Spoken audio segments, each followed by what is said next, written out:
Hello, and welcome to Urban Green, where we spotlight self-sown environmental efforts and showcase different ways to get involved in sustainable living practices. I'm your host, Stacey Ellifrit.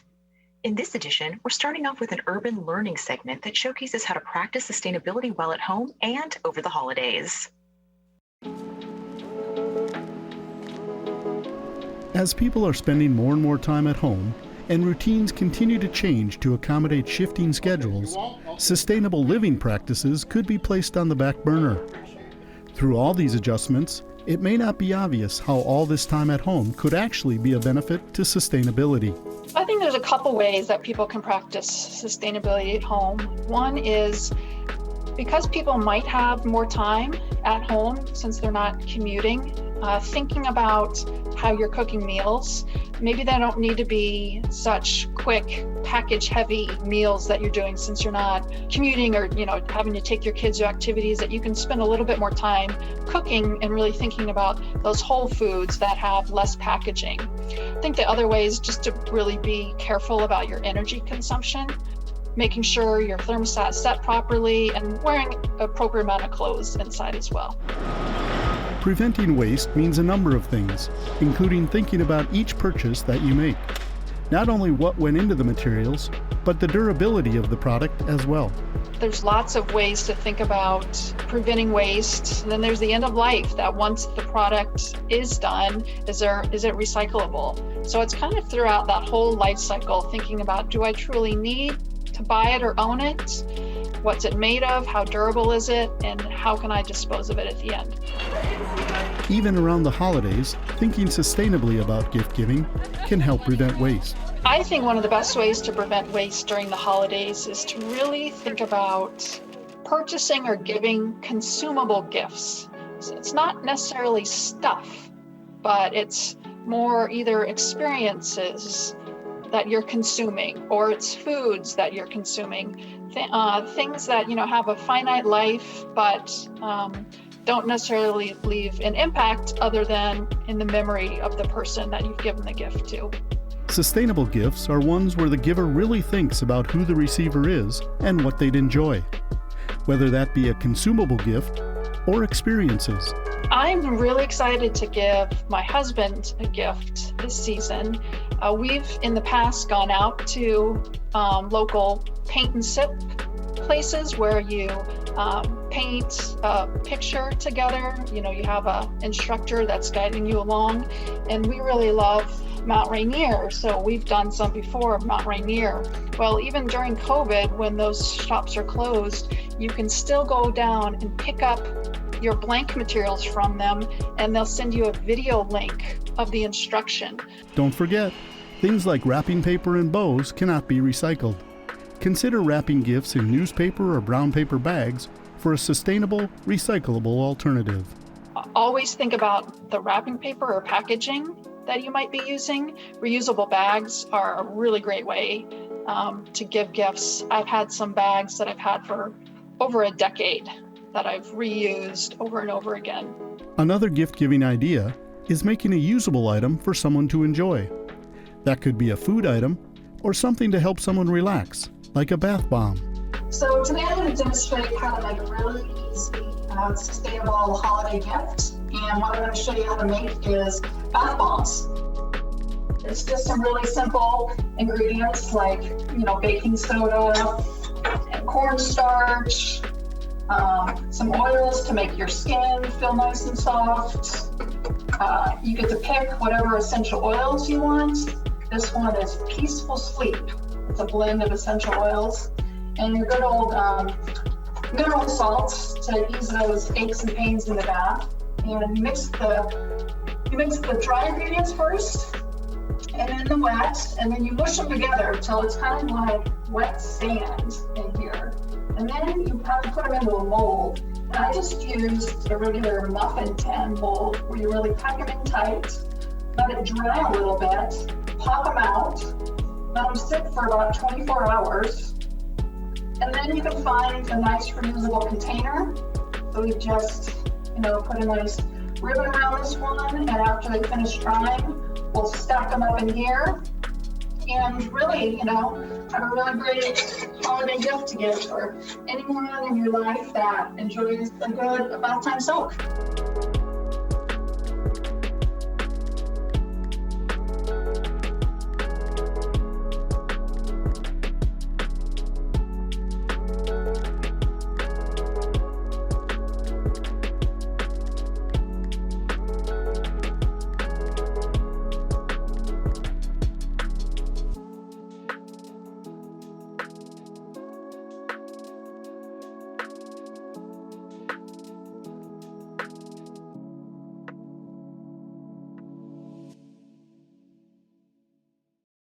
To continue sustainable practices while at home, check out the city's recycling programs by visiting tacomarecycles.org.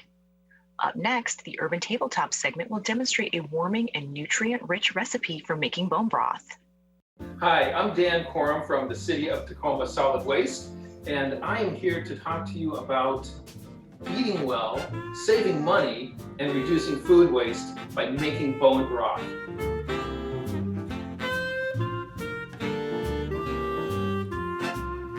We're gonna make a broth that you can just sip as a soup, or you can add it to other meals to add flavor and to add extra nutrition.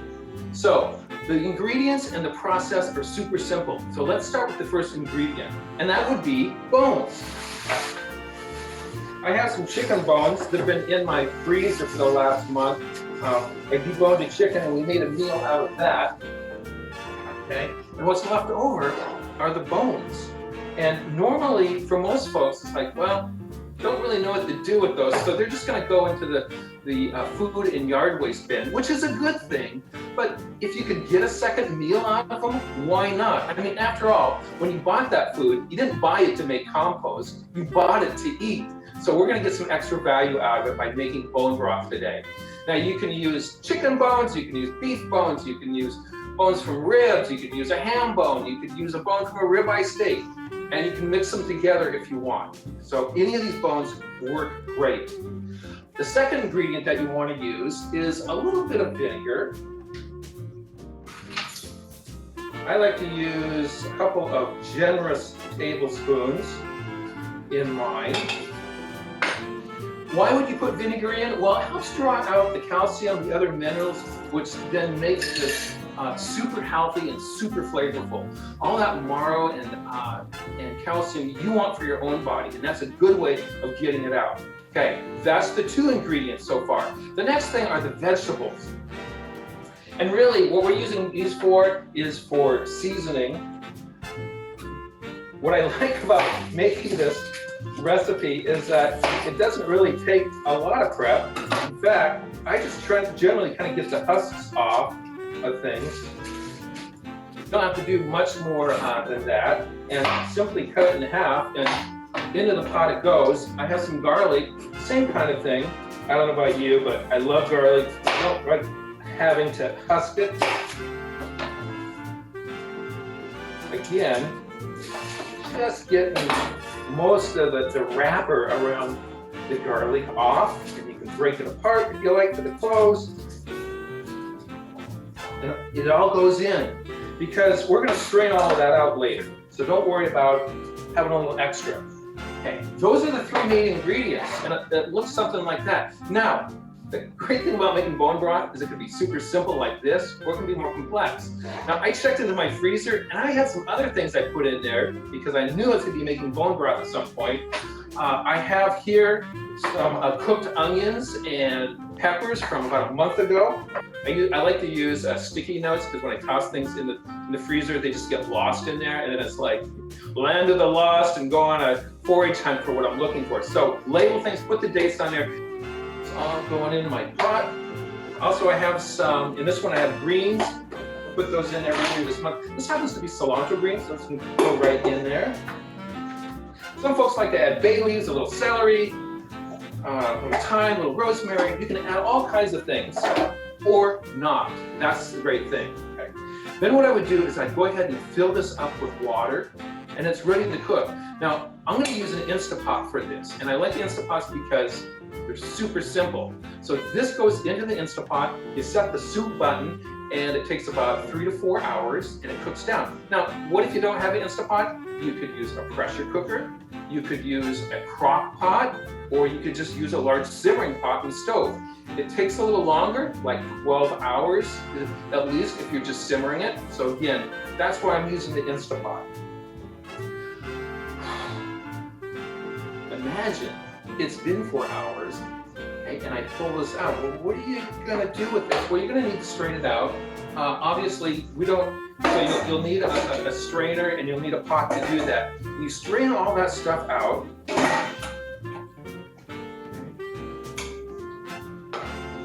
Okay, and then all your broth is gonna go into your pan, and you're going like, okay, imagine this being cooked down, it'll be kind of brownish, it'll be super mushy, you'll be like, ugh. Okay, what do you do with it? Well, you're gonna put it in the compost. You're not gonna put it in the garbage, right? Because you know if you put organics in the garbage, then they go to the landfill, then they decompose, making methane gas, and then that gets released to the atmosphere and contributes to climate change. But if you put them in the compost, then they are turned into compost, they go out and feed plants, and then the plants actually help sequester carbon. The next thing that you want to do is you want to cool it. I put mine in the fridge and let it cool for at least a half a day, sometimes overnight. I made some yesterday.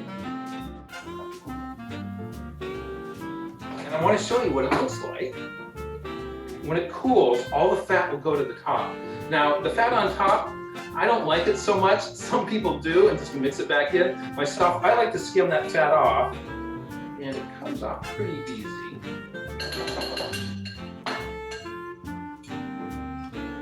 Just like that. Okay, and when you get that far, okay, it's ready to drink. Now, you want to heat it up, and I had a little bit that I heated up in the microwave already. So this is nice and warm, and it's perfect as a sipping broth. Okay, wow, I can taste the onions, the garlic, and the chicken flavor. Delicious. This will make a perfect soup base, so add some noodles, add some rice. You could add it to chili. It makes a wonderful base. You could add it to spaghetti sauce. All kinds of other things that you can make with this broth. But quite frankly, when you taste it, it's going to be so good. It's like, I'm going to just drink it and sip it as soup. So what I've shown you today is to take something that you normally throw out, your bones, on how you can make a simple bone broth that you can get an extra meal out of something that you would have tossed out. It's good for the environment, it's good for you, and it's great for your budget.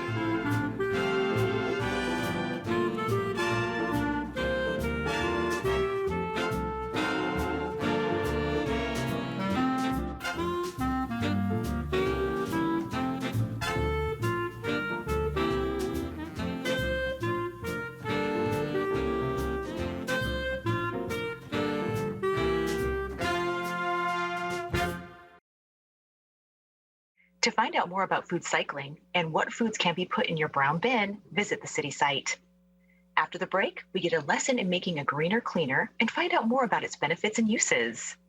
But first, the Urban Quick Tip will demonstrate how to make an oven cleaner just in time for the holidays.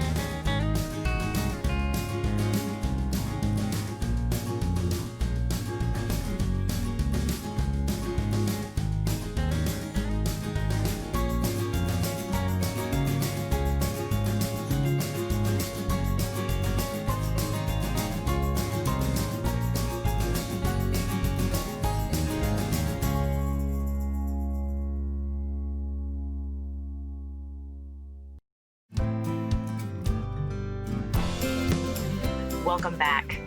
Now, we're getting a lesson from the EnviroChallenger program on how to make an all-purpose greener cleaner. Greener cleaners can be an alternative to traditional cleaning products that help us keep ourselves and the natural environment healthy.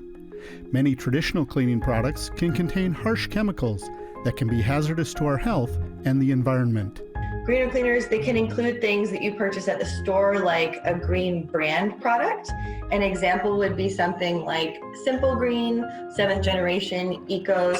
But you can also make greener cleaners yourself just using simple ingredients, and that can actually be really cost effective.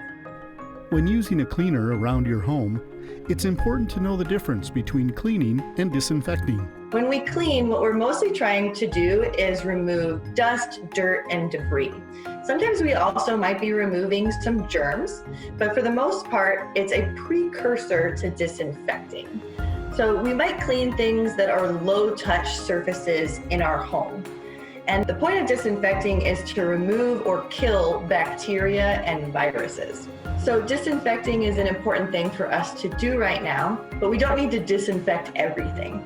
There's no need to disinfect things like curtains. So we want to disinfect things that are high touch, stuff that you touch frequently. Your laptop, keyboard, your phone, doorknobs, handles, countertops, the bathroom in general. All of those things are high touch areas where we might contract bacteria or viruses. Making your own greener cleaner can be very cost effective. You can even use a clean old t-shirt, rag, or sock as a cleaning cloth to further the cost savings. Greener cleaner products that are bought at the store are typically $4 and up. They can range as high as $10. But when you make your greener cleaner yourself, you use simple ingredients and really just stuff that's very basic that you can buy in large quantity. This bottle of vinegar is one of the ingredients that we can use to make a greener cleaner, and the whole bottle was $4, but I won't use the whole bottle for one batch of greener cleaner. I'll actually only use a small amount.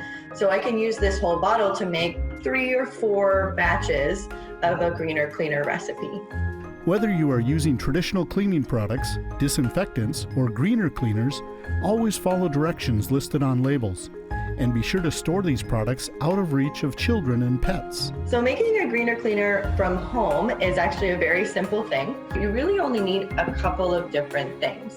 First of all, make sure you have some sort of jar. It can be an old pasta sauce jar. You can go and find a mason jar at a thrift store. The other things that we'll need are vinegar. And we're mostly looking for cleaning vinegar or white vinegar. And we can add a scent to our greener cleaner so that we're not just smelling vinegar when we're cleaning our home. So I chose some rosemary from my garden. If you don't have rosemary in your garden, that's okay. Another option could be that you have some lemon peels. If you don't like the smell of lemon or you don't like the smell of rosemary, maybe try something like lavender if you have that around the house. Or you can use essential oils to add some scents that you like. So making a greener cleaner though is really simple. It's equal parts water. So I'm gonna pour some water into my jar here. And I'm gonna pour the same amount of vinegar into the jar.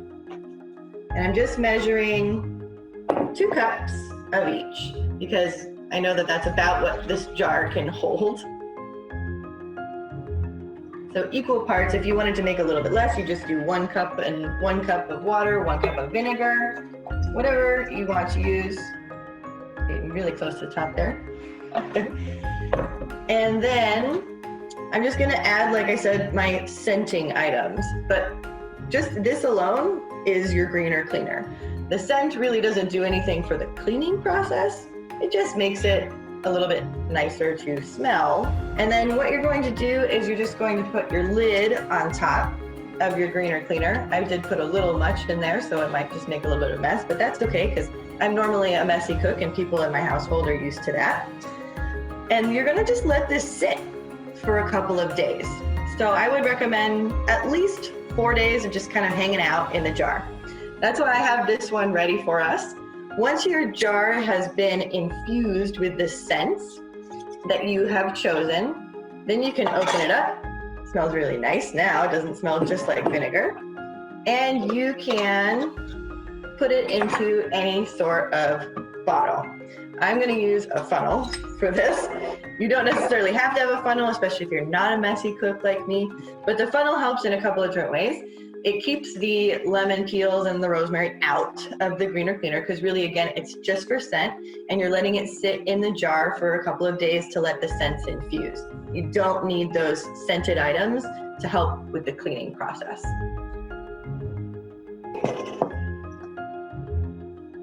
Okay. And then you just put the top on your spray bottle, of course, so that you can actually get that part ready to go for your cleaning.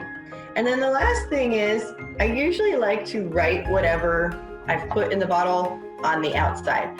And if you don't want to write directly on the bottle, you just apply a piece of tape. But I'm just going to write greener, cleaner on my bottle. That way I know what it is. So that's it. That's making a greener cleaner. It's a really simple process. I still have quite a lot of the ingredients left over, so I can still make a lot more in the future. And that's really all there is to it. It's pretty simple.